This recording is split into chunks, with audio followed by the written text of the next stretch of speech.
Hello दोस्तों, कैसे हैं आप लोग। आपका स्वागत है एशियन एकेडमी ई क्लासेस में। तो अब तक हमने पार्टनरशिप फंडामेंटल चैप्टर ख़त्म कर लिया है और अब हम एक नया चैप्टर जिसका नाम है वैल्यूएशन ऑफ गुडविल को हम स्टार्ट करने वाले हैं। तो सबसे पहले तो आज ये जानना ज़रूरी है कि गुडविल क्या होती है, तभी तो उसको वैल्यू करेंगे। तो आज आप मेरे साथ हेडिंग का नाम लिखिए valuation of goodwill. Valuation of goodwill. तो सबसे पहले आज हम ये जानेंगे कि गुडविल क्या होती है, तब उसको वैल्यू करना सीखेंगे। Goodwill is nothing more than the probability that old customers will resort to the old places. Customer वहीं जाएगा जहां की चीज़ें उसे पसंद हैं, और अगर बार बार वो वहीं पर जाता है, इसका मतलब उस बिजनेस फर्म की रेपुटेशन है, एक इज्जत है और उसकी प्रोडक्ट्स, उसकी क्वालिटी अच्छी है, इसीलिए कस्टमर बार बार उसी के पास जाता है। तो इसी को कहा जाता है गुडविल। नेक्स्ट लाइन में लिखा है goodwill is value of the reputation of a firm which enables it to earn higher profits in comparison to the normal profits in future. आज अगर मैं 10,000 कमाता हूँ और लगातार मेरे बिजनेस की गुडविल रेपुटेशन मार्केट में बढ़ती है, एक पहचान मेरी बनती है, तो आने वाले टाइम में मैं ज़्यादा से ज़्यादा प्रॉफिट कमाऊंगा कि नहीं कमाऊंगा? बिल्कुल कमाऊंगा, क्योंकि अगर मेरी पहचान मार्केट में बनेगी, लोगों को मेरे प्रोडक्ट्स अच्छे लगेंगे, पसंद आएंगे, तो जाहिर बात है कि मेरी जो गुडविल है, जो मेरी पहचान है, जो मेरी रेपुटेशन है मार्केट में, वो बढ़ती हुई जाएगी। इसी को बोला जाता है goodwill. Then features of goodwill. Goodwill के फीचर क्या हैं, कैसे पहचाने गुडविल को? तो first one is it is an intangible asset. क्या आपने कभी गुडविल को देखा है, किसी की इज्जत को देखा है, पहचान को देखा है? अगर मैं आपसे बोलूं कि आप रिलायंस स्टोर में जाइए, आप एप्पल स्टोर में जाइए, जाकर उनसे बोलिए सर अपनी जरा गुडविल दिखाना, कितनी गुडविल है, मैं देखना चाहता हूं आपकी कितनी गुडविल है, 1 करोड़ की है, 1 लाख की है, 10 लाख की है, मैं देखना चाहता हूं। क्या कभी आपने ऐसा किया है? नहीं किया। आप इस एसेट को देख ही नहीं सकते। तो जिस एसेट को आप देख नहीं सकते उसी को बोला जाता है इंटेंजिबल एसेट। तो गुडविल भी क्या है, एक इंटेंजिबल एसेट है, क्योंकि आप इसको देख नहीं सकते, फील नहीं कर सकते, टच नहीं कर सकते। Next one is it is not a fictitious asset. ये फिक्टिशियस एसेट नहीं है। फिक्टिशियस एसेट क्या होती है? वो बड़ा खर्चा जो आपका होगा आज, लेकिन राइट ऑफ होगा मोर देन 1 ईयर में, जैसे advertisement, suspense, deferred revenue expenditure, लेकिन गुडविल वो नहीं है। Third one is value of a goodwill depends upon subjective judgement of the valuer. जो गुडविल को वैल्यू करता है, वैल्यू करने वाले के हिसाब से गुडविल डिफर हो सकती है, वेरी कर सकती है। मेरे हिसाब से जोमेटो की वैल्यू अगर इतनी ज़्यादा है तो हो सकता है किसी के लिए गुडविल वो कम हो। क्यों? ऐसा क्यों है? क्योंकि हो सकता है किसी के लिए वो चीज़ अच्छी ना हो। मान लो मुझे एप्पल के फ़ोन्स पसंद नहीं है, तो मेरे लिए क्या गुडविल है? कुछ नहीं। लेकिन जिसको एप्पल्स के आईफोन पसंद है, उसके लिए उसकी पहचान है, रेपुटेशन है। तो जो बिजनेस फर्म जिसके लिए अच्छी हो सकता है उसके लिए गुडविल ज़्यादा हो और किसी के लिए कम हो। तो ये तो डिपेंड करता है वैल्यूअर पर, subjective judgement of the valuer पर। जो उसको वैल्यू कर रहा है, जो उसकी पहचान को निकाल रहा है, कीमत को निकाल रहा है गुडविल की, उस पर ये वेरी करता है। Types of goodwill. गुडविल कितने तरीके की होती है? The first one is purchase goodwill. सही समझा आपने, उस गुडविल जिसको परचेज किया जाता है। जैसे मैं बात करता हूं, ये देखिए, ये है गौरी,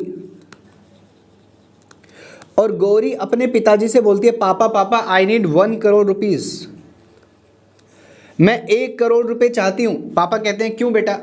ये गौरी कहती है पापा पापा मैं ना एक रेस्टोरेंट खोलना चाहती हूं, और रेस्टोरेंट जो होगा वो हल्दीराम का आउटलेट होगा, हल्दीराम का एक रेस्टोरेंट होगा। मैं हल्दीराम की फ्रेंचाइजी लेना चाहती हूँ। आप खुद बताइए, क्या हल्दीराम फ्री में अपनी फ्रेंचाइजी दे देगा? क्या हल्दीराम फ्री में अपना नाम दे देगा? बिल्कुल नहीं देगा, क्योंकि हल्दीराम ने अपनी मेहनत से एक पहचान बनाई है, बिल्कुल नहीं देगा। तो ये गौरी को उसके लिए कुछ अमाउंट कंपनसेशन पे करना पड़ेगा हल्दीराम को। किस लिए? सिर्फ ये नाम लेने के लिए, जो वो नाम इस्तेमाल करना चाहती है।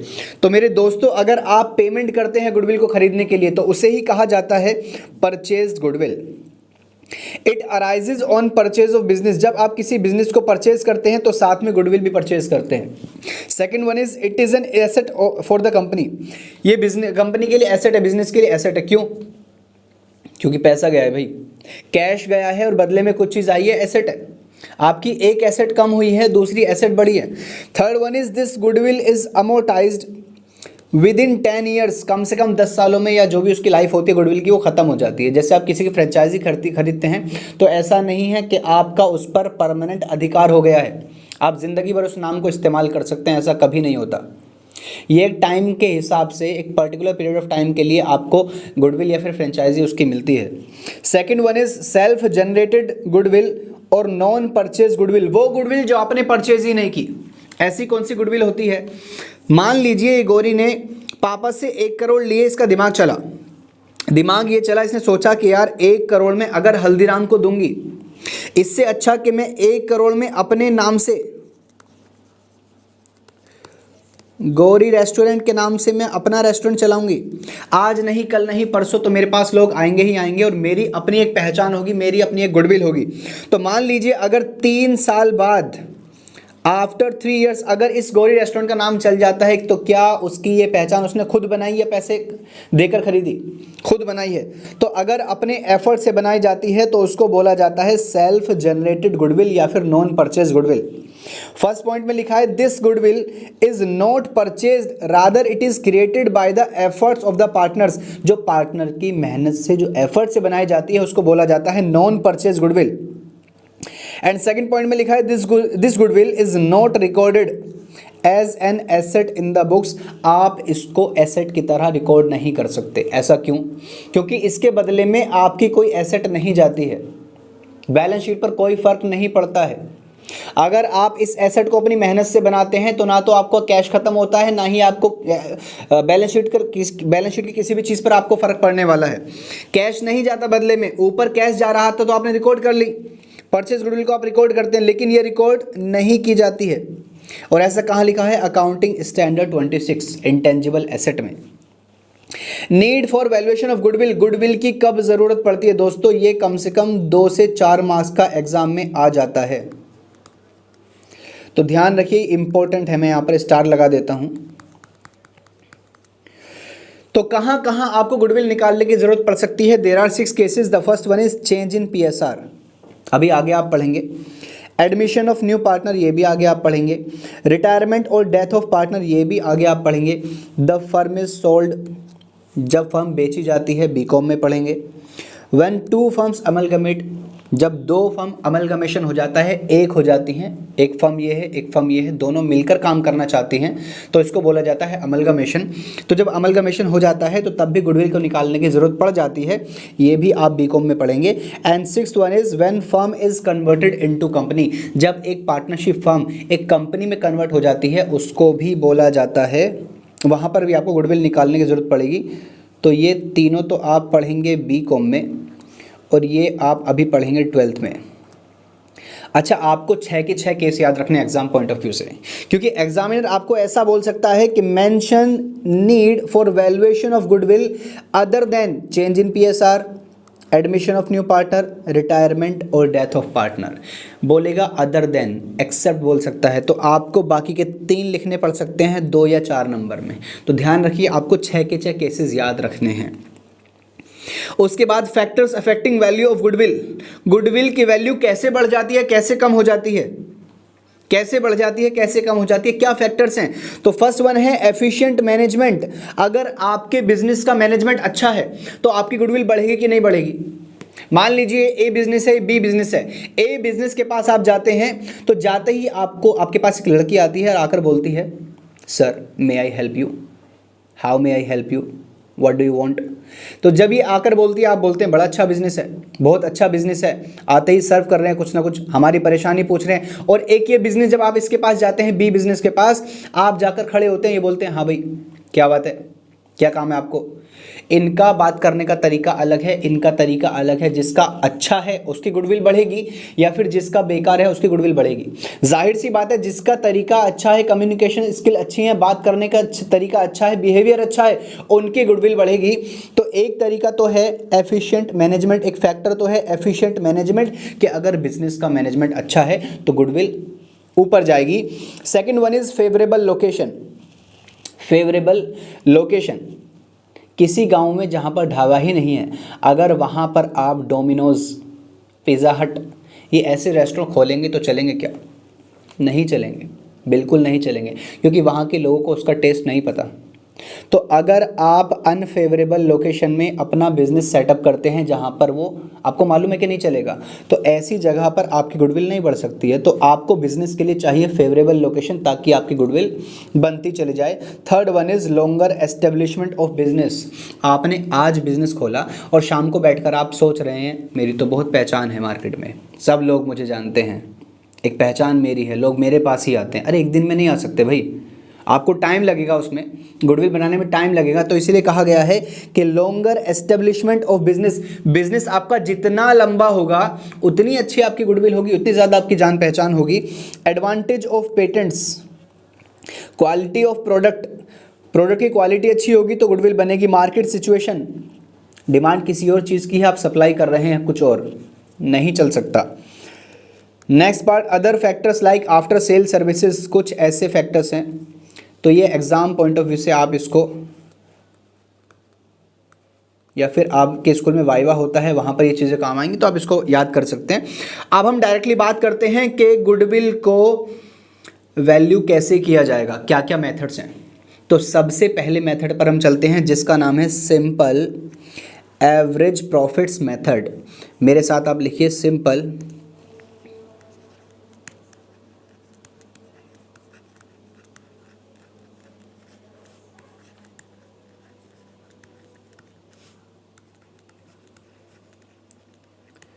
Simple average profits method. इसके हिसाब से अगर क्वेश्चन आपसे बोलेगा कि गुडविल निकालिए तो सबसे पहले आप इसका फॉर्मूला लिखिए। फॉर्मूला क्या है? एवरेज प्रॉफिट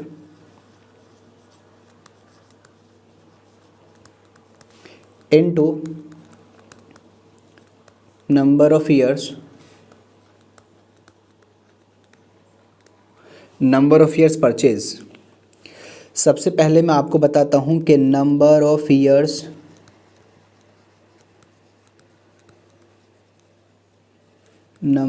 परचेज आपको क्वेश्चन में गिवन होगा। अब बात यह है कि ये होता क्या है।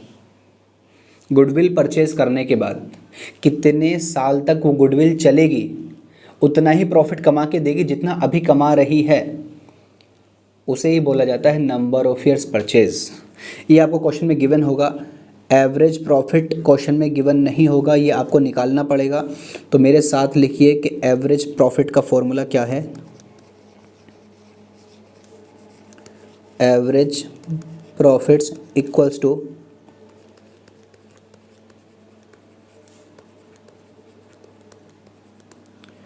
Normal business profits of all years divided by number of years. देखिए फॉर एग्जांपल मैं एक एग्जांपल ले लेता हूँ। आपको 2014, 2015, 2016 के आपको प्रॉफिट्स दे रखे हैं। मान लीजिए 10,000 है, ये 20,000 है एंड ये 30,000 है। डन। और आपको नंबर ऑफ ईयर्स परचेज यानी कि NYP दे रखा है 2। क्वेश्चन में लिखा होगा 2 years of purchase, 3 years of purchase ऐसे। तो अभी फ़िलहाल हमें दिया है 2, हमें निकालनी है गुडविल। तो देखिए कैसे निकालेंगे। गुडविल का फॉर्मूला लिखेंगे, goodwill equals to average profit into number of years purchase. Number of years purchase आपको पता है 2 दे रखा है, एवरेज प्रॉफिट निकालना पड़ेगा। तो आप लिखेंगे एवरेज प्रॉफिट इक्वल्स टू, क्या था फॉर्मूला? नॉर्मल बिजनेस प्रॉफिट्स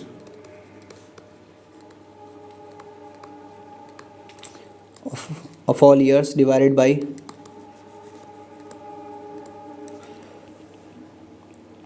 तो आप सबसे पहले 3 साल के profit 10,000 plus 20,000 plus 30,000 divided by 3 कर लीजिए। एवरेज प्रॉफिट आ जाएगा 10,000, 20,000, 30,000 डिवाइड बाय 3, इट बिकम्स 20,000। और अब आप गुडविल निकालने के लिए 20,000 average profit into number of years purchase कितना दिया था आपको, ये रहा 2 से मल्टीप्लाई कर दीजिए और आपका आंसर आ जाएगा 40,000। तो बात समझ आ गई। तो आपको क्या करना है, अगर आपको सिंपल एवरेज प्रॉफिट दिया जाए तो आप क्या करेंगे, फॉर्मूला क्या है, सिंपल एवरेज प्रॉफिट का formula average period into number of years purchase. Average profit कैसे निकलेगा, normal business profits of all years divided by number of years. तो जितने साल के आपको प्रॉफिट्स दे रखे होंगे आप उनको प्लस कर लेंगे, डिवाइड कर देंगे कितने से, जितने साल के प्रॉफिट हैं, 3 के हैं तो 3 से, 4 के हैं तो 4 से, 5 से, 5 के हैं तो 5 से। उसके बाद आप जब एवरेज प्रॉफिट निकाल लेंगे तो मल्टीप्लाई करेंगे नंबर ऑफ ईयर्स परचेज से।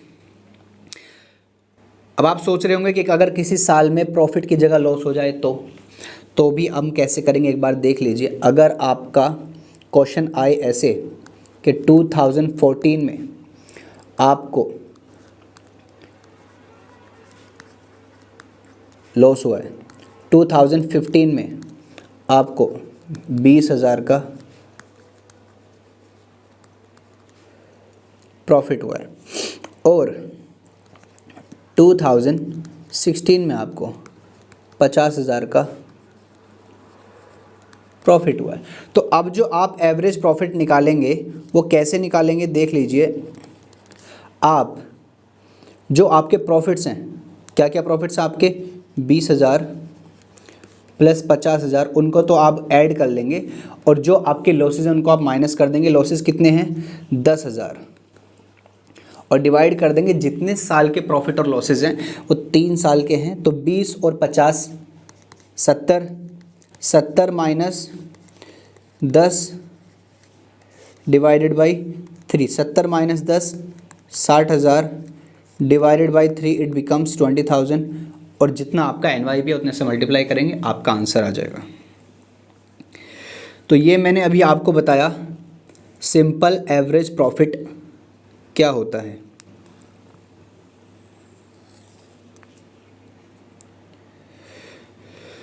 अब आगे देखिए, एक बार इसको समझ लेते हैं, हमारे नोट्स में क्या लिखा है ये देखिए। सिंपल एवरेज प्रॉफिट का formula, goodwill average profit into number of years purchase.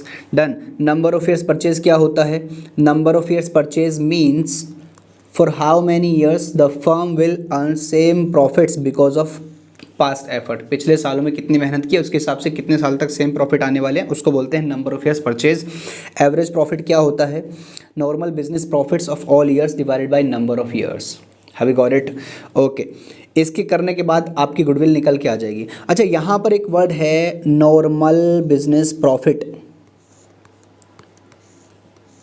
Normal business profit, क्या प्रॉफिट एबनॉर्मल भी हो सकते हैं, एबनॉर्मल यानी कि जो नॉर्मल ना हो, जो रोज़ रोज़ ना होते हों। क्या बिजनेस से बाहर के प्रॉफिट भी हो सकते हैं, ज़रूर हो सकते हैं। तो अगर ऐसा आपको कभी दिया जाता है, इसीलिए फॉर्मूले में क्या है कि आप सिर्फ नॉर्मल बिजनेस प्रॉफिट्स लेंगे। मैं क्या कह रहा हूँ समझ नहीं आ रही बात, चलो आगे लेके चलता हूँ। कभी कभी ऐसा हो सकता है कि ये आपका P&L अकाउंट है, ये आपका P&L अकाउंट है, ओके। और इस P&L अकाउंट में आपका ऊपर से GP आया है, ग्रॉस प्रॉफिट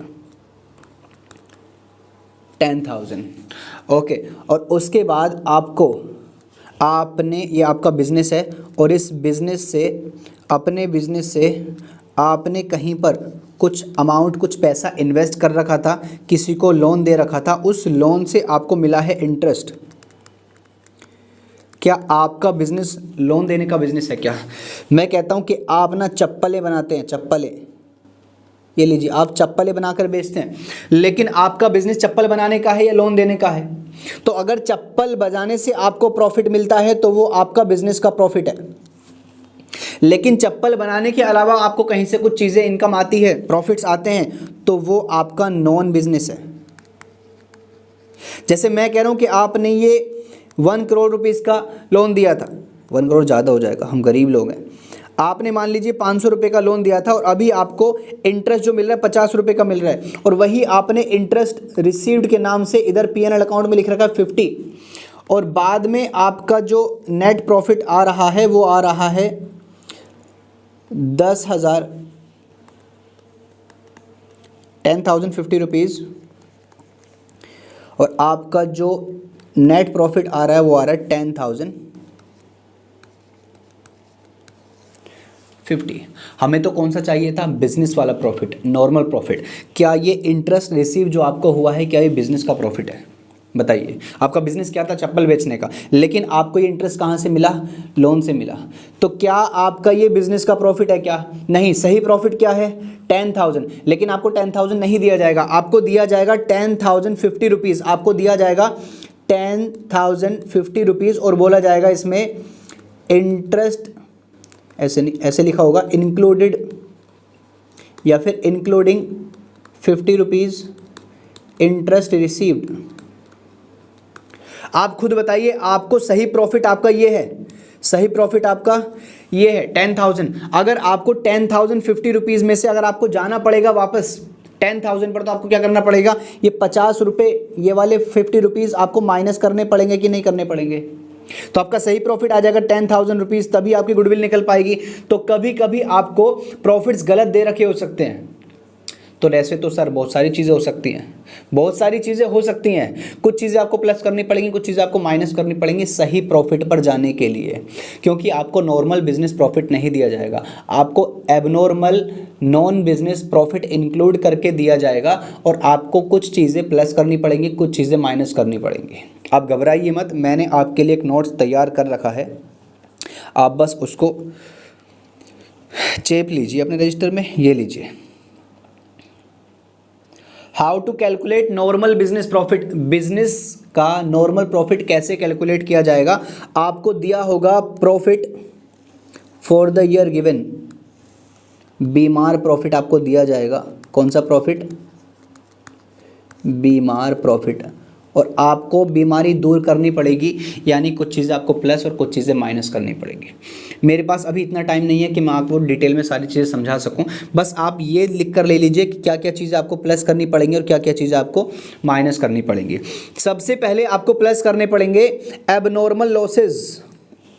क्यों सर? क्योंकि एबनॉर्मल लॉसेस होने की वजह से आपका प्रॉफिट कम हो गया था। मान लीजिए आपका प्रॉफिट था 50 और आपको कुछ एबनॉर्मल लॉस जो कि बिजनेस के नहीं थे वो हो गए 10 रुपये के, तो आपका प्रॉफिट 50 से माइनस 10 रुपये करके 40 आ रहा होगा। आपको वापस से 50 पे जाना पड़ेगा, तो 40 में 10 ऐड करके आपका 50 आएगा। तो कुछ चीज़ें एबनॉर्मल लॉसेज जो होंगी आपको ऐड बैक करनी पड़ेंगी। वो क्या क्या हो सकती हैं? Loss on sale of asset, अगर आपने कोई एसेट बेची और उस पर आपको लॉस हो गया तो आपको ऐड बैक करनी पड़ेगी। लॉस बाय थेफ्ट और फायर ऐड बैक करना पड़ेगा। इंटरेस्ट पेड, खर्चा है, बिजनेस का नहीं है, नॉन बिजनेस है, आपको उसको भी ऐड बैक करना पड़ेगा। डिविडेंड पेड ऐड बैक करना पड़ेगा। वॉलंटरीली रिटायरमेंट पेमेंट एक्सेट्रा आपको ऐड बैक करना पड़ेगा। 5 चीजें अभी मैंने आपको बताई। सबसे पहले एबनॉर्मल लॉस, कौन कौन से? Loss on sale of asset done, उसके बाद लॉस बाय थेफ्ट और fire, then dividend paid, then interest paid, then voluntarily retirement payment. Voluntarily retirement payment ध्यान से सुनिए, प्लस होगा। वॉलंटरीली रिटायरमेंट पेमेंट एग्जाम में आ सकता है, प्लस होगा। 5 चीजें प्लस करने के बाद 3 चीजें और हैं जो आपको प्लस करनी पड़ेंगी। First one is over valuation of opening stock. अगर ओपनिंग स्टॉक आपने पहले से ओवर वैल्यू कर रखा है तो आपको प्लस करना पड़ेगा। क्यों? क्योंकि over valuation of opening stock की वजह से आपका प्रॉफिट कम हो गया होगा, सही प्रॉफिट नहीं है। तो आपको क्या करना पड़ेगा? Over valuation of opening stock को प्लस करना पड़ेगा। याद रखिए ओ यानी कि over valuation of opening stock plus होगा। Second is under valuation of closing stock, UC plus होगा। यूसी यानी under valuation of closing stock. तो ये चीज़ें आपकी प्लस हो जाएंगी, ये चीज़ें आपकी प्लस हो जाएंगी। उसके बाद capital expenditure treated as revenue expenditure. Capital expenditure क्या होता है कि आपने एक मशीन परचेज की, ये आपका बिजनेस है और ये आपने एक मशीन परचेज की, और मशीन परचेज जो आपने की है वो आप बैलेंस शीट में एसेट साइड में दिखाते हैं। ये आपकी एसेट साइड और यहाँ पर आप दिखाते हैं मशीन। लेकिन आपने किसी को सैलरी पे की, इसको आप बैलेंस शीट में नहीं दिखाते क्योंकि ये आपका रेवेन्यू एक्सपेंडिचर है। क्या है ये आपका? Revenue expenditure. ये आप कहाँ दिखाते हो? P&L अकाउंट में, डेबिट साइड में, यहाँ पर आप लिखते हो सैलरी। तो इसको बोला जाता है कैपिटल एक्सपेंडिचर, यानी बड़ा खर्चा। और इसको बोला जाता है रेवेन्यू एक्सपेंडिचर, रोज़मर्रा के खर्चे जो रोज़ रोज़ खर्चे होते रहते हैं।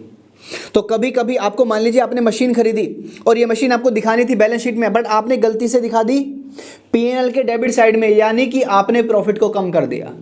अगर आपने प्रॉफिट को कम कर दिया तो वापस से प्रॉफिट को बढ़ाना पड़ेगा, इसलिए आपको capital expenditure treated as revenue expenditure को प्लस करना पड़ेगा। यहाँ पर एक चीज़ और है कि अगर आपने मशीन को यहाँ P&L में लिख दिया गलती से, जो कि आपको लिखना कहाँ था, एसेट में, तो आपने अगर यहाँ पर लिखा है तो आपने उस पर डेप्रिसिएशन नहीं लगाया होगा। क्यों? क्योंकि जब आपने उसको लिखी P&L अकाउंट में रखा है तो आपने डेप्रिसिएशन नहीं लगाया होगा। तो अगर ऐसी कोई चीज़ आती है capital expenditure treated as revenue expenditure, तो आपको उस साल से लेकर आने वाले सालों तक के प्रॉफिट्स में से डेप्रिसिएशन को भी माइनस करना पड़ेगा। अभी क्वेश्चन आएगा तो समझाता हूँ आगे। उसके बाद ये 5 चीज़ें आपने प्लस कर ली हैं, 4 चीज़ें आपने प्लस कर ली हैं। इसके बाद कुछ चीज़ें आपको माइनस करनी पड़ेंगी। क्या क्या माइनस करनी पड़ेंगी देख लीजिए। आप माइनस करेंगे gain on sale of asset, loss on sale of asset plus किया, profit on sale of asset minus करेंगे। उसके बाद इंश्योरेंस क्लेम रिसीव्ड माइनस करेंगे, earthquake settlement claim received minus करेंगे, डिविडेंड रिसीव्ड माइनस करेंगे, इंटरेस्ट रिसीव्ड माइनस करेंगे। उसके बाद under valuation of opening stock, over valuation of opening stock plus, under valuation of opening stock minus, उसके बाद over valuation of closing stock minus, क्योंकि आपका profit बढ़ गया होगा इसलिए आपको कम करना पड़ेगा सही लाने के लिए। और ऊपर वाले का उल्टा revenue expenditure treated as capital expenditure, ध्यान रखिए इसका डेप्रिसिएशन होता है प्लस और इसका डेप्रिसिएशन होता है माइनस। ध्यान रखिए, क्वेश्चन आएगा तो आगे बताता हूँ आपको। पार्टनर्स रेम्यूनरेशन, पार्टनर्स सैलरी होगी माइनस और less any other future expected expenses like management cost, insurance premium, और ऐसी कोई चीज़ आपको दे रखी है तो वो भी आपको माइनस करनी पड़ेगी और आपके करेक्ट प्रॉफिट आ जाएंगे। और अगर आपके करेक्ट प्रॉफिट आ जाते हैं तो आप आराम से क्वेश्चन कर सकते हैं। देखिए ये मैंने आपको इसलिए बताया, ये आपको PDF बना के मैंने इसलिए दे दी ताकि आप इसको एग्जाम में अच्छे से करके आए, क्योंकि गुडविल पर बेस्ड आपका चेंज इन PSR चैप्टर है, एडमिशन चैप्टर है, रिटायरमेंट और डेथ चैप्टर है। तो अगर इसका क्वेश्चन नहीं आया तो कहीं ना कहीं वो चेंज इन PSR में, एडमिशन में और रिटायरमेंट में आपसे पूछ सकते हैं, तो इसीलिए इसको पढ़ना ज़रूरी है। अच्छा, यहाँ मैंने आपको बता दिया, अब एक क्वेश्चन मैं आपको करवा देता हूँ। पहले आप ये एक बार इसका ये लीजिए, आप इसका स्क्रीनशॉट ले लीजिए।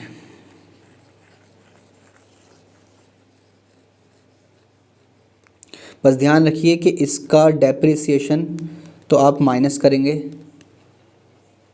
और इसका डेप्रिसिएशन आप प्लस करेंगे अगर आता है तो। ओके, इसके बाद एक क्वेश्चन हम कर लेते हैं इसको समझने के लिए अच्छे से।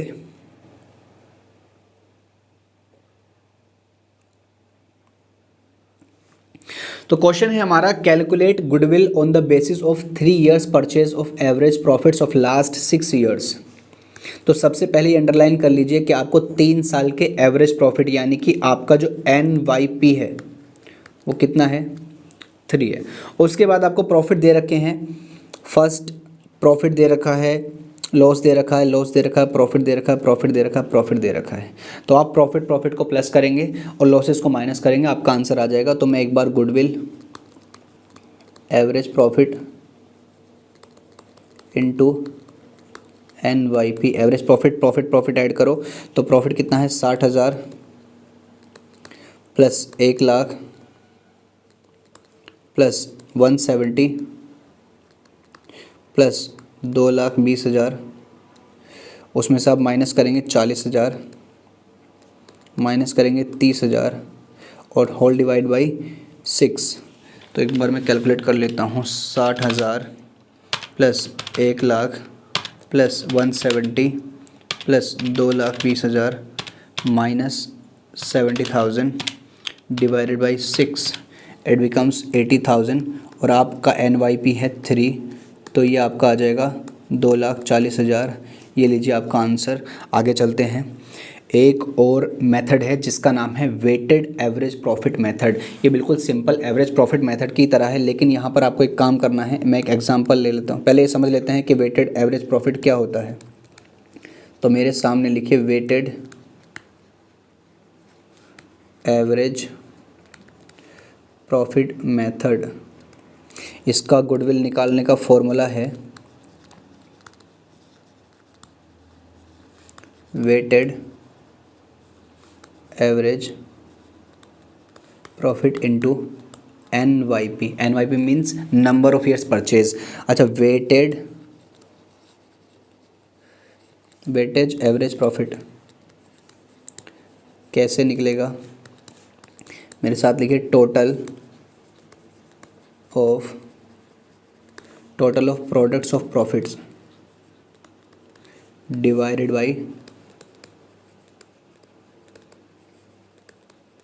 Total of weights. यानी कि आपको एक एग्जांपल मैं लेता हूँ, जैसे वो बोलेंगे कि 2014, 2015 एंड 2016 उन्होंने बोला कि 10,000 इसका प्रॉफिट है, 20,000 इसका प्रॉफिट है और 30,000 इसका प्रॉफिट है।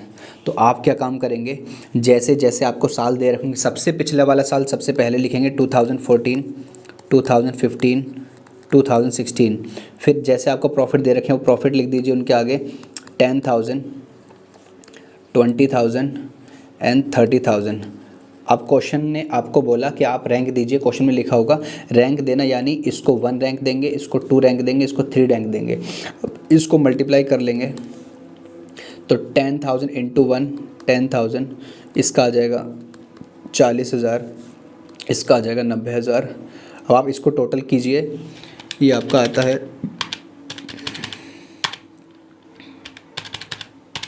इट बिकम्स 1,40,000 और इसका भी टोटल कर लीजिए, ये आता है आपका 6। तो इसी को बोला जाता है total of products of profits divided by total weight. Have you got it? तो आप गुडविल का फॉर्मूला लगाएंगे weighted average profit into NYP। Weighted average profit यानी कि ये 1,40,000 डिवाइडेड बाई टोटल वेट कितना है 6 इंटू NYP। मान लो क्वेश्चन में 2 दे रखी है तो multiply by 2, 1,40,000 divide by 6 into 2। तो ये आपका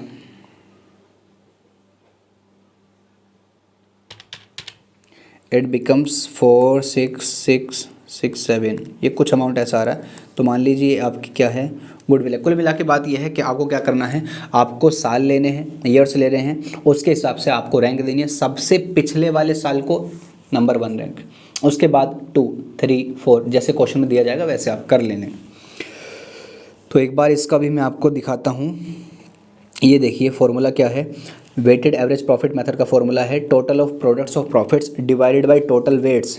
गुडविल का फॉर्मूला क्या है, weighted average profit into number of years purchase. तो आप इस तरीके से क्वेश्चन कर पाएंगे। एक क्वेश्चन मैं यहाँ पर ले लेता हूँ आपके लिए, जैसे ये है the profits of a firm for the last 5 years were. आपको प्रॉफिट दे रखे हैं, ठीक है। बोला है calculate the value of goodwill on the basis of 3 years purchase. तो NYP कितना है 3 of the weighted average profit after assigning weights 1, 2, 3, 4, 5। मैंने बोला था ना कि आपको रैंक दी जाएगी, आपको वेट दिए जाएंगे respectively to the profits for the year as ended 31 March 2014। यानी कि 14 वाले को 1, 15 वाले को 2, 16 वाले को 3 ऐसे। तो मैं एक बार यहीं पर आपको रैंक दे देता हूँ, ये 1 है, इसकी 2 है, इसकी 3 है, इसकी 4 है, इसकी 5 है। डन। आप अगर इनको मल्टीप्लाई करेंगे तो क्या अमाउंट आता है देख लीजिए। ये है 40,000, इसका तो 40,000 ही आएगा। उसके बाद 48,000 इंटू 2, इसका 96,000 आएगा। उसके बाद 60,000 इंटू 3, इसका 1,80,000 आएगा। And 50,000 into 4 it becomes 2 lakh. उसके बाद 36,000 इंटू 5 इट बिकम्स 1,80,000। अब आप total of product of profits क्या आप टोटल करेंगे तो 40,000 plus 96,000 plus 1,80,000 plus 2 lakhs plus 1,80,000 it becomes 6,96,000। And इसका अगर आप टोटल करेंगे तो ये आएगा 1 plus 2 plus 3 plus 4 plus 5 it becomes 15। Okay, तो आप इस 6,96,000 को डिवाइड करेंगे 15 से। 6,96,000 डिवाइड बाई 15 इट बिकम्स 46400 और आप मल्टीप्लाई करेंगे 3 से, नंबर ऑफ ईयर्स परचेज से, तो आपकी गुडविल आ जाएगी into 3, it becomes 139,200। This is your goodwill. And एक बार देख लीजिए यही आंसर है, हाँ जी यही आंसर है। ओके, उसके बाद आपका नेक्स्ट मेथड है सुपर प्रॉफिट मेथड। क्या मेथड है? Super profit method. इसमें क्या होता है, गुडविल निकालने का तरीका थोड़ा सा अलग है। क्या तरीका, गुडविल कैसे निकालेंगे? Super profits into number of years purchase. तो नंबर ऑफ ईयर्स परचेज तो आपको क्वेश्चन में गिवन होगा, दिया जाएगा। बात यह है कि सुपर प्रॉफिट कैसे निकलता है। तो सुपर प्रॉफिट कैसे निकलता है? सुपर प्रॉफिट निकालने के लिए यहाँ देख लीजिए आप, लिखिए मेथड नंबर 3। 1 कौन सा था? Simple average. Second weighted average. Third one क्या है?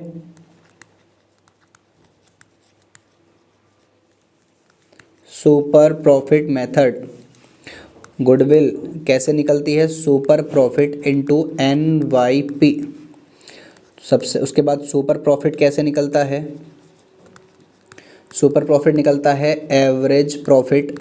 मेरे साथ लिखिए, average profit minus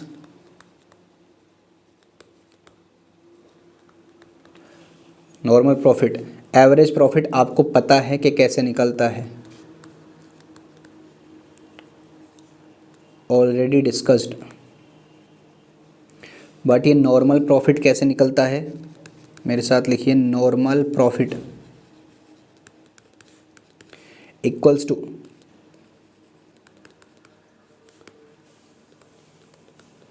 capital employed into NRR divide by 100। Capital employed क्या होता है? वो पैसा जो बिजनेस में लगा हुआ है। NRR क्या है? नॉर्मल रेट ऑफ रिटर्न, यानी कि जितना पैसा बिजनेस में लगाया उससे कितना % रिटर्न मिलने वाला है, उसको बोला जाता है NRR। तो आप एवरेज प्रॉफिट से नॉर्मल प्रॉफिट माइनस करेंगे तो आपका सुपर प्रॉफिट आएगा, और सुपर प्रॉफिट को आप मल्टीप्लाई करेंगे NYP से, तो आपका गुडविल निकल के आ जाएगा। क्वेश्चन इसका भी मैं आपको करवाऊंगा, चिंता बिल्कुल मत कीजिए। अगर आप मेरे साथ पढ़ रहे हैं तो सब कुछ करके लेंगे, कोई घबराने की ज़रूरत नहीं है। तो अभी सबसे पहले गुडविल कैसे निकालेंगे? Super profit into number of years purchase, done. उसके बाद सुपर प्रॉफिट कैसे आता है? Average profit minus normal profit. Okay, average profit already discussed, same as earlier, जैसे पहले किया था वैसे ही होगा।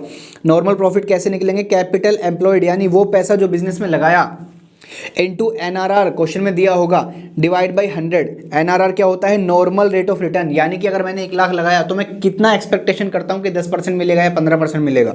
It could be anything, always given in the question दिया जाएगा। कैपिटल एम्प्लॉयड कभी कभी आपको क्वेश्चन में नहीं दिया जाएगा तो आप कैलकुलेट करेंगे। कैसे कैलकुलेट करेंगे? उसके 2 तरीके हैं। एक तरीका तो है total asset minus outside liabilities. Question में दे रखी होंगी कि इतनी आपकी एसेट है और इतनी आपकी लाइबिलिटी है, तो उस एसेट में से लाइबिलिटी को माइनस करने का। 3 चीज़ें फिर भी माइनस करने का अगर दे रखी हैं तो existing goodwill, non trade investment और फिक्टिशियस एसेट। फिक्टिशियस एसेट क्या होती है? डेफर्ड रेवेन्यू एक्सपेंडिचर या फिर एडवर्टीजमेंट सस्पेंस, ये आपको दे सकते हैं, तो ध्यान रखिएगा। उसके बाद कैपिटल एम्प्लॉयड निकालने का एक और तरीका है, सेकंड वन। क्या तरीका है? Capitals plus reserve. रिजर्व क्या होती है? जनरल रिजर्व, प्रॉफिट का बैलेंस, ये कुछ चीज़ें आपकी रिजर्व हो सकती हैं। रिजर्व अगर नहीं दिए, सिर्फ कैपिटल दे रखी है, तो कैपिटल को ही आप मान लीजिए कैपिटल एम्प्लॉयड, डन। तो 2 तरीके से आप निकाल सकते हैं अपना कैपिटल एम्प्लॉयड, फिर आपका क्वेश्चन हो जाएगा। एक क्वेश्चन मैं आपको करवा के देता हूँ, चिंता बिल्कुल नहीं करनी है। Where is super profit method? ये रहा super profit method. Question number 2 देखिए मेरे सामने। A business earn an average profit of 8 lakh, ये क्या है? AP। During the last few years, पिछले कुछ सालों में वो एवरेज प्रॉफिट कमाते हैं 8 lakh. The normal rate of profit, यानी कि normal rate of return in similar type of business कितना है? 10%, तो 10/100 लेने का। The total value of assets and liabilities of the business were 22 lakh and 5,60,000। मैंने कहा था कि एसेट माइनस लाइबिलिटी होगा तो क्या आएगा? Capital employed. Very good. Calculate the value of goodwill of the firm by super profit method if it is valued at 2.5 यानी 2.5 years purchase of profit. तो ये आपका NYP है। देखिए हम कैसे निकालेंगे। सबसे पहले हम क्या निकालेंगे? Capital employed. कैपिटल एम्प्लॉयड कैसे निकलेगा? 22 लाख ये 22 लाख आप देख रहे हैं, 22 लाख में से अगर आप माइनस करेंगे 5,60,000, तो सबसे पहले में हम लिखेंगे सुपर प्रॉफिट के हिसाब से गुडविल कैसे आती है, super profit into NYP। Super profit दिया क्या, नहीं, सुपर प्रॉफिट का formula AP average profit minus NP normal profit. Average profit दिया क्या, दिया है कितना है 8 लाख, तो मैं यहाँ पर लिखता हूँ 8 लाख। क्या मुझे NP दिया क्या, नहीं दिया। NP कैसे निकालते हैं, NP कैसे आता है, capital employed into NRR। Capital employed कितना है, दे रखा है क्या, नहीं, निकाल लेंगे। कैसे निकालेंगे, एसेट्स माइनस लाइबिलिटीज़। एसेट्स कितनी है 22 लाख माइनस 5,60,000, तो आपका आता है 16,40,000। 16,40,000 इंटू NRR कितना है 10 डिवाइड बाई 100, इट बिकम्स 1,64,000। 1,64,000 क्या निकल के आया, NP। तो मैं यहाँ पर अब लिख देता हूँ 1,64,000। अब आपका SP कितना आ जाता है, आपका SP आता है 6,36,000। डन। गुडविल का फॉर्मूला क्या था, super profit into NYP। Super profit कितना है 6,36,000, NYP कितना था, ये देखिए 2.5, तो मैं मल्टीप्लाई करता हूँ 2.5 से और गुडविल आ जाएगी 6,36,000 इंटू 2.5, इट बिकम्स 15,90,000। ये इसका सॉल्यूशन एक बार देख लीजिए और आंसर भी चेक कर लेते हैं। ये देखिए नेट एसेट, नेट एसेट का मतलब होता है कैपिटल एम्प्लॉयड, ध्यान रखिएगा। तो 22 lakh minus 5,60,000, 16,40,000 capital employed. Normal profit कितना आया 1,64,000, यही था। सुपर प्रॉफिट कितना आया 6,36,000 और मल्टीप्लाई किया 2.5 से, तो आंसर क्या आया 15,90,000। तो अभी तक हमने सुपर प्रॉफिट भी कर लिया है। इसके बाद नेक्स्ट पर अभी हम चलते हैं और नेक्स्ट मेथड है हमारा capitalisation of average profit method. Capitalisation of average profit method, ये क्या बला है, ये आप मेरे साथ लिखिए। Fourth method capitalisation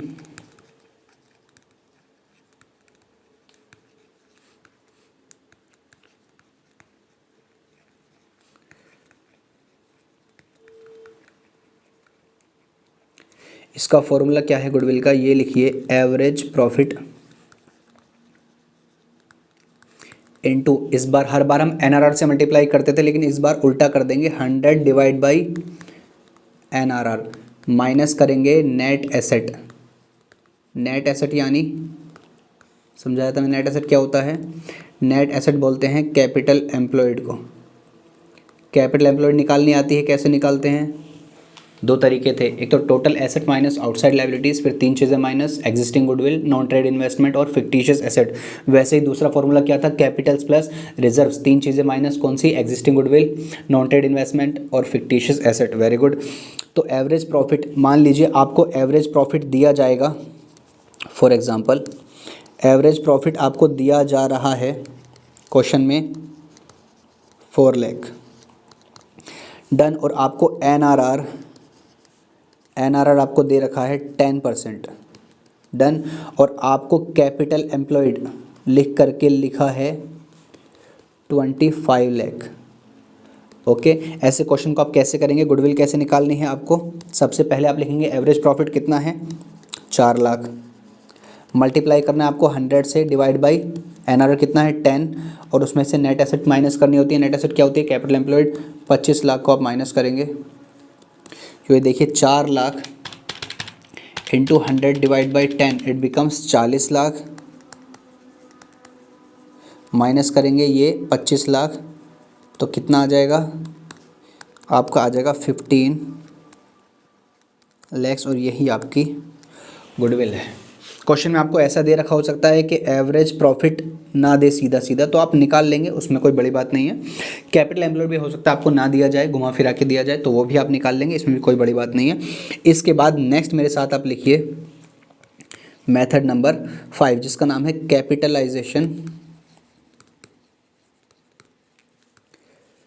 capitalisation of super capitalisation of super profit method, इसके फॉर्मूले में आप करेंगे गुडविल, कैसे निकलेगी, super profit into 100 divide by NRR, that's it, कुछ और नहीं करना। बस जैसे आपको क्वेश्चन बोलेगा कि एवरेज प्रॉफिट, हमारा जो एवरेज प्रॉफिट है वो है 10,000, बोलेगा कि नॉर्मल प्रॉफिट जो है वो है 5,000, डन। फिर आपको बोलेगा कि जो हमारा NRR है वो है 10%। बस आप दिमाग लगाइए, एवरेज माइनस नॉर्मल प्रॉफिट क्या आता है, SP, सुपर प्रॉफिट। तो सुपर प्रॉफिट कितना आ जाएगा, 10,000 माइनस 5,000, 5,000 SP आ गया। बस अपना गुडविल का फॉर्मूला लगा दीजिए कैपिटलाइजेशन का, 5,000 into 100 divide by 10, it becomes 50,000। 50,000 आपकी गुडविल है। इतना सा करना था बस, और कुछ नहीं करना। तो it's not too difficult, it's too easy. तो मैंने आपको अभी तक पांचों मेथड्स आपको समझा दिए हैं। एक बार आपको फॉर्मूले भी दिखा देता हूँ, ये देखिए, capitalisation of average profit method का फॉर्मूला ये नंबर 4 है और ये नंबर 5 है। सुपर प्रॉफिट के हिसाब से आप क्या करते हैं, super profits into 100 divide by NRR। Okay, तो यहाँ तक हमने सारे मेथड्स को समझ लिया है कैसे करना है। अब मैं आपको कुछ क्वेश्चंस की तरफ लेके चलता हूँ। क्वेश्चंस कैसे करने हैं एग्जाम में, कैसे समझना है, ये समझना बहुत इंपॉर्टेंट है अगर आपको अच्छे मार्क्स को गेन करना है। मैं आपको कुछ क्वेश्चंस तो खुद कराऊंगा, कुछ क्वेश्चंस मैं आपको करने के लिए बोलूँगा, आप खुद ट्राई करेंगे। पहले तो ये लीजिए क्वेश्चन नंबर 1 है और ये आपकी स्क्रीन पर आपको नज़र आ रहा होगा। देखिए आपकी स्क्रीन पर ये क्वेश्चन नज़र आ रहा है। एक बार तो आप इसको खुद ट्राई कीजिए, इसके बाद हम इसको कंटिन्यू करेंगे। आप देखना कैसे करते हैं, स्क्रीनशॉट लीजिए और खुद से एक बार ट्राई कीजिए। चलिए, मुझे उम्मीद है कि आपने इसको ट्राई किया होगा। हो सकता है कुछ का आंसर आ गया हो और कुछ का आंसर नहीं आया हो। तो अगर नहीं आया तो कोई दिक्कत वाली बात नहीं है, इसको हम एक बार देखते हैं कैसे करना है। तो क्वेश्चन नंबर 1 में आपको लिखा है calculate goodwill of a firm at 3 years purchase. तो सबसे पहली बात NYP कितना है, 3। आप एग्जाम में जैसे जैसे क्वेश्चन पढ़ते जाएंगे साथ के साथ चीज़ें लिखते जाएंगे। जैसे मैं अभी फिलहाल आपके सामने लिख रहा हूँ, average normal profits of the last 4 years, यानी कि 4 साल के प्रॉफिट दे रखे हैं। 17 18 का मतलब है साल कौन सा खत्म होता है, 18 वाला, तो आप 18 मान के चलिए। 17 16 15। देखिए क्वेश्चन बड़ा चालू है। चालू क्यों है, क्योंकि क्वेश्चन ने नीचे से प्रॉफिट दिया है, सबसे नीचे 15 वाला लिखा, फिर 16, फिर 17, फिर 18। तो आप मत घबराइए, हम भी अपने जो हम करेंगे फॉर्मेट बनाएंगे, सबसे पहले 15 16 17 ऐसे ही लिखेंगे। तो ये कुछ प्रॉफिट्स दे रखे हैं, साइड में कुछ बातें भी दे रखी हैं। ये देखिए, it includes loss by fire, जो मैंने आपको समझाया था, कुछ चीज़ें प्लस कुछ चीज़ें माइनस, ये वही चीज़ें आपको दे रखी हैं। यानी कि आपका प्रॉफिट सही नहीं है, आपको सही प्रॉफिट निकालना पड़ेगा। अदर इन्फॉर्मेशन भी दी है, ओपनिंग स्टॉक अंडर वैल्यू, ये भी आपको बताया था, closing stock over value under value, ये भी आपको बताया था। कुछ चीज़ें प्लस कुछ चीज़ें माइनस करनी होती हैं। उसके बाद machine is purchased on 1 July 2015 for 50,000 but it is treated as revenue expenditure. तो क्या ये कैपिटल टू रेवेन्यू है कि नहीं है, क्या ये प्लस होता है कि माइनस, प्लस होता है। और उसका डेप्रिसिएशन माइनस होता है। वेरी गुड, आपको याद है डेप्रिसिएशन भी दे रखा है, 10% SLM मेथड से दे रखा है। इस क्वेश्चन को करना कैसे आपको मैं बताता हूँ। तो सबसे पहले तो आपको निकालना पड़ेगा सही प्रॉफिट।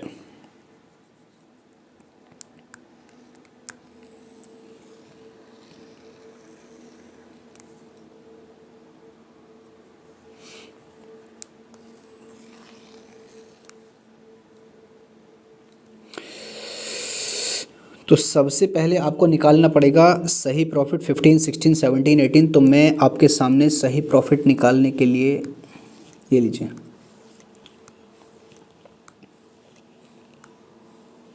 मैं लिखता हूँ यहाँ पर कौन कौन से साल दे रखे हैं आपको, 15 16 17 18। तो यहाँ पर आप लिखिए 15 यानी 2015, 16 17 2018, और यहाँ पर मैं लिखता हूँ पर्टिकुलर्स। ठीक है, ओके। सबसे पहले आप लिखेंगे गिवन प्रॉफिट्स जो आपको क्वेश्चन में दिए जा रखे होंगे। तो 2015 के हिसाब से दे रखा है आपको 22,000, तो मैं यहाँ पर लिखता हूँ 22,000। उसके बाद आपको लॉसेस दे रखे हैं 6,000, तो माइनस में लिखता हूँ, माइनस में 6,000। उसके बाद आपको प्रॉफिट्स दे रखे हैं 20,000 और 40,000, तो मैं यहाँ लिखता हूँ 20,000 और 40,000। डन, यहाँ तक कोई दिक्कत नहीं है। आगे अब देखना पड़ेगा कि इनके ब्रैकेट्स में क्या क्या है। तो 22,000 के प्रॉफिट 2015 वाले में देखिए क्या लिखा है, it includes dividend paid. Dividend paid plus या माइनस, प्लस करना पड़ेगा। कौन से ईयर में? 15 वाले ईयर में। तो मैं 1,000 रुपीज़ को यहाँ प्लस कर देता हूँ 15 वाले में। मैं यहाँ लिखता हूँ प्लस इंटरेस्ट पेड और प्लस कर देता हूँ 1,000 रुपीज़। ओके, इसके बाद आगे क्या लिखा है देखिए 6,000 वाले में, 16 वाले में क्या लिखा है, it includes dividend paid. Dividend paid 5,000, तो ये भी आप यहाँ लिखेंगे डिविडेंड पेड, यहाँ पर आप प्लस करेंगे 5,000। ओके, इसके बाद नेक्स्ट लिखा है 20,017 वाले में, it includes interest received. Interest receive हुआ है तो ये आपको माइनस करना पड़ेगा 3,000 का। तो यहाँ पर आप लिखेंगे माइनस इंटरेस्ट रिसीव्ड और यहाँ चलिए माइनस कर दीजिए, कितना था 3,000। तो यहाँ पर आप माइनस कर दीजिए 3,000 रुपये। ओके, इसके बाद 2018 वाले में आपको बोला गया है कि it includes loss by fire. Minus plus plus करते हैं, 2,000 आप प्लस करेंगे यहाँ पर, प्लस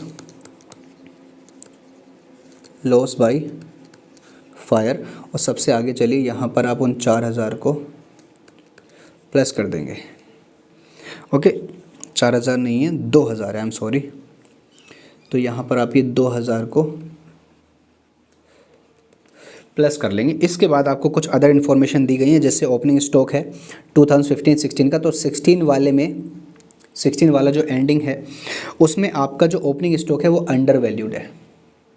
तो आपको मैंने बताया था कि opening over valuation of opening stock plus under valuation of closing stock plus, ये चीज़ें प्लस होती हैं।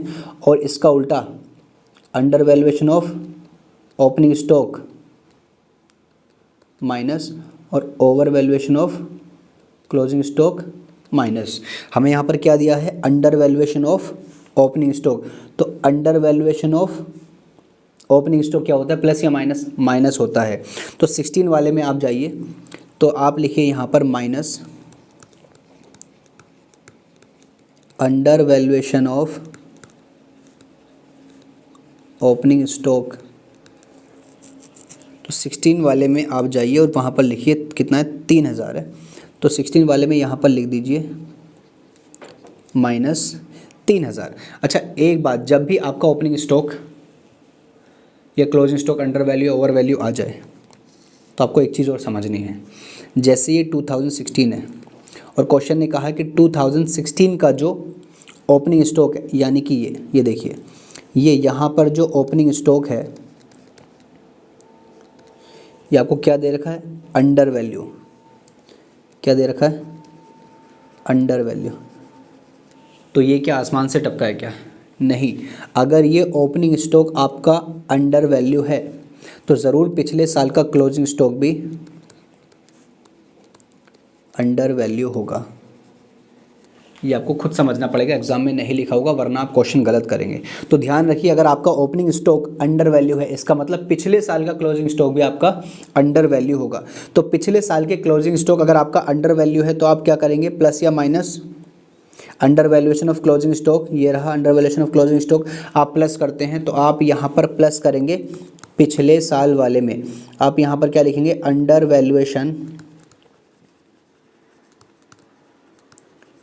वैल्यूएशन ऑफ क्लोजिंग स्टॉक और यही सेम अमाउंट 3,000 आप यहाँ पर कर लेंगे प्लस। ओके, इसके बाद नेक्स्ट क्या लिखा है, क्लोजिंग स्टॉक ऑफ 2014 एंड 15 वाले का जो अंडर वैल्यू है क्लोजिंग स्टॉक अंडर वैल्यू है। Under valuation of closing stock क्या होता है, प्लस होता है, आपको अच्छे से मालूम है। तो ध्यान रखिए, आप क्या काम करेंगे, under valuation of closing stock में आप ये प्लस करेंगे under valuation of closing stock 15 वाले में। 15 क्या है, ये 15 वाला ईयर है और अमाउंट कितना है, अमाउंट है 4000। तो आप यहाँ पर प्लस करेंगे 4000। अब वही आपको दिमाग लगाना है कि अगर किसी साल का क्लोजिंग स्टॉक, अगर किसी साल का क्लोजिंग स्टॉक अंडर वैल्यू है, इसका मतलब नेक्स्ट ईयर का ओपनिंग स्टॉक भी क्या होगा, क्या होगा, under valuation. Under valuation of opening stock क्या होता है, प्लस या माइनस, माइनस। तो ध्यान रखिए, अगर आपने किस साल में प्लस क्लोजिंग स्टॉक को आपने प्लस किया है तो अगले साल आपको वही क्या करना पड़ेगा, minus under valuation of opening stock minus 4000। घबराने की ज़रूरत नहीं है, ध्यान रखिए कि अगर आपके किसी साल का क्लोजिंग स्टॉक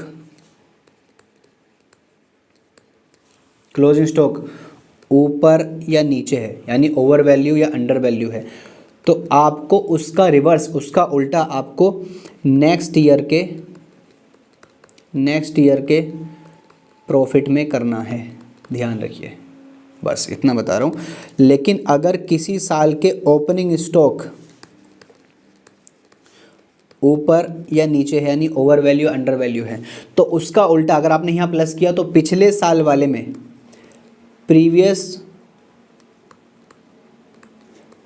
ईयर के प्रॉफिट में आप उसको एडजस्ट करेंगे। यानी अगर आपने इधर प्लस किया तो नेक्स्ट वाले माइनस, अगर आपने यहाँ माइनस किया तो नेक्स्ट वाले में प्लस, ये आपको करना पड़ेगा, ध्यान रखिए।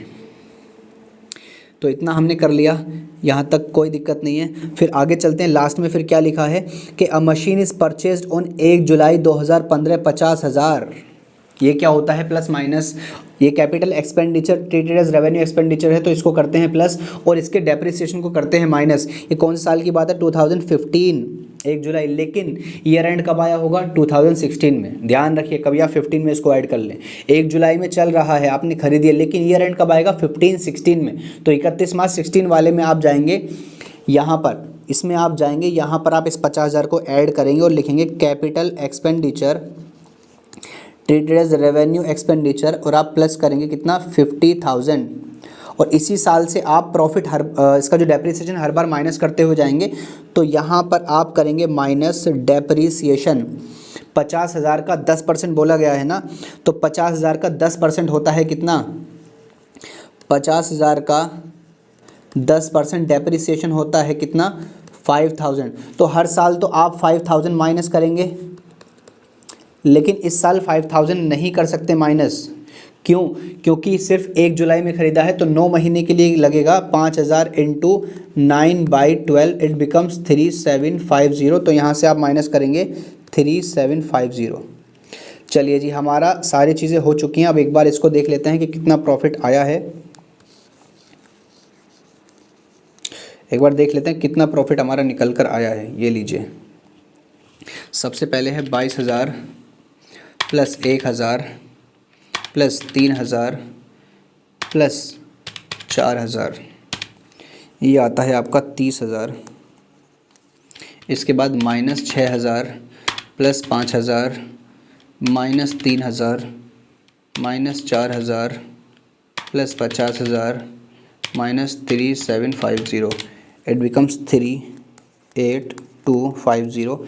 इसके बाद 20,000 माइनस 3,000 माइनस 5,000, इट बिकम्स 12,000। उसके बाद 40,000 प्लस 2,000 माइनस 5,000, और ये आपका है 37,000। अब आपको क्या काम करना है, इस सही प्रॉफिट को ले जाकर आपको अपने फॉर्मूले में लगाना है और आपको अपना आंसर निकालना है।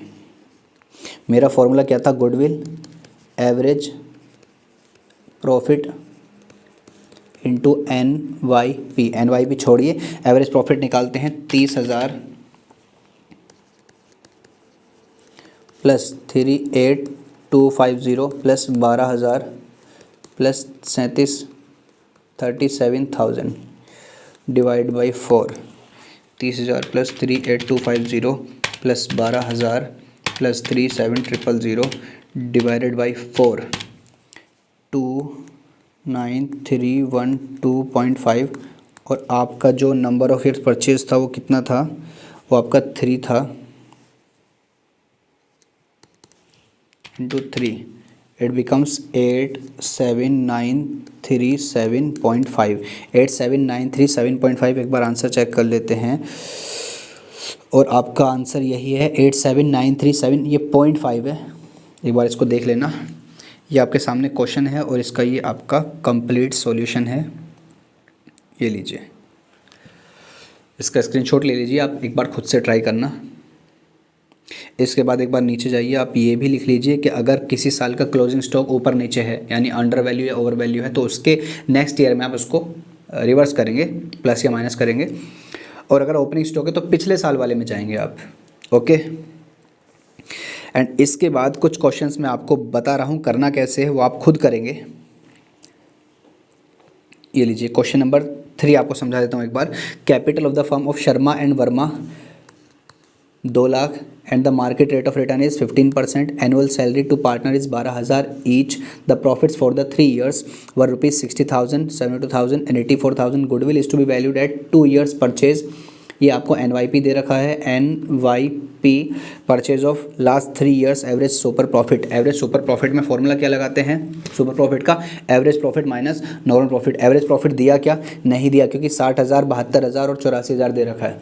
लेकिन ये तो प्रॉफिट सही नहीं है, क्यों? क्योंकि पार्टनर्स की सैलरी भी दे रखी है, तो पार्टनर सैलरी की तो आप माइनस करते हैं। तो हर साल के प्रॉफिट से आप हर साल के प्रॉफिट से आप सैलरी को माइनस करेंगे। कितना माइनस करेंगे? 12,000 नहीं, क्योंकि पार्टनर 2 हैं, एक शर्मा है और एक वर्मा है, तो 12,000 ईच लिखा है, तो मतलब 24,000 आप माइनस करेंगे हर साल के प्रॉफिट से। यहाँ से 12,000 माइनस, यहाँ से 12,000 माइनस और 84,000 से भी 12,000 माइनस। फिर आप निकालेंगे एवरेज प्रॉफिट, माइनस करेंगे नॉर्मल प्रॉफिट। नॉर्मल प्रॉफिट कैसे आता है? ये 2 लाख कैपिटल है, 2 लाख से मल्टीप्लाई करेंगे 15/100 NRR से, तो आपका NP आ जाएगा और आप अपना क्वेश्चन कर पाएंगे।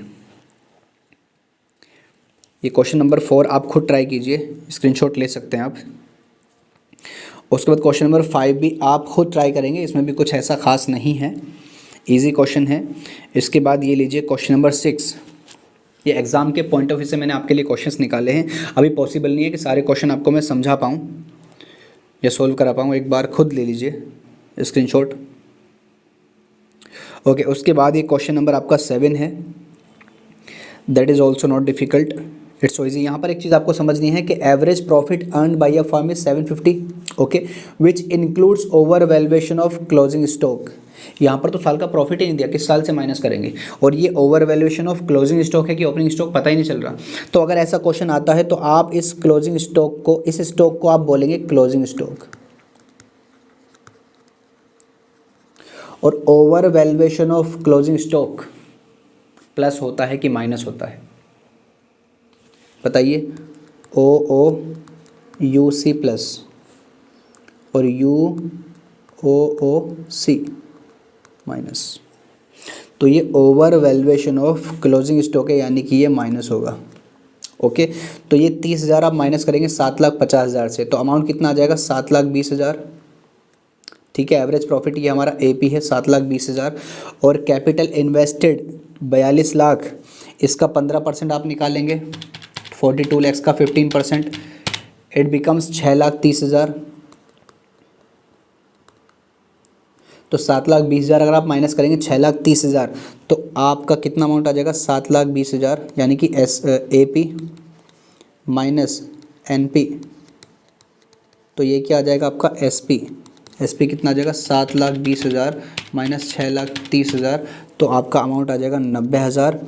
और आपको कितना दे रखा? 3 टाइम्स, यानी कि 3 से आप मल्टीप्लाई करिए तो अमाउंट आपका आ जाएगा 2,70,000। इतना ही है क्या? हाँ जी, इतना ही है। तो ध्यान रखिए, अगर आपको नहीं बताया जाए कि वो ओपनिंग स्टॉक है कि क्लोजिंग स्टॉक है, तो आप मान के चलेंगे कि वो क्लोजिंग स्टॉक है। ओके, तो आप प्लस माइनस कर सकते हैं।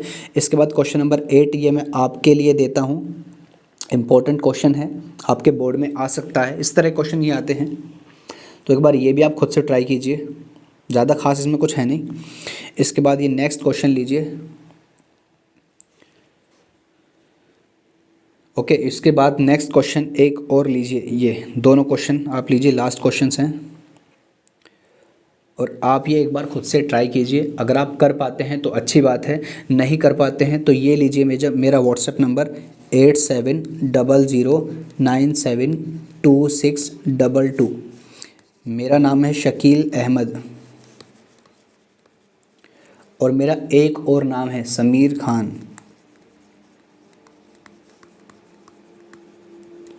आप जो चाहे मुझे बुला सकते हैं, ये किसी को बताना मत, ठीक। तो ये मेरा मोबाइल नंबर है एंड ये मेरा नाम है। आप डायरेक्टली किसी भी टाइम मुझे व्हाट्सएप कर सकते हैं अगर आपको कोई क्वेरी आती है या कोई भी डाउट आता है, या आप मुझे डायरेक्टली कॉल भी कर सकते हैं पूछने के लिए कि कोई चीज़ आपको समझ नहीं आती। आप बेझिझक कॉल करिए, मैसेज करिए, पूछिए कि ये कैसे हुआ है, कैसे करना है। I am always ready for you. Okay, तो यहाँ तक मेरा चैप्टर ख़त्म हो चुका है। एक बार खुद से ट्राई कीजिए। बस मेरी विनती आपसे ये है कि प्लीज़ पढ़ लीजिए। अभी आपके पास टाइम है, 2 महीने 3 महीने आपके पास हैं, 1 महीना भी अगर आपके पास है तो कोई दिक्कत नहीं, आप पढ़िए। अगर आपके पास एक रात भी है, कल आपका पेपर है, घबराइए मत, पढ़ के जाइए।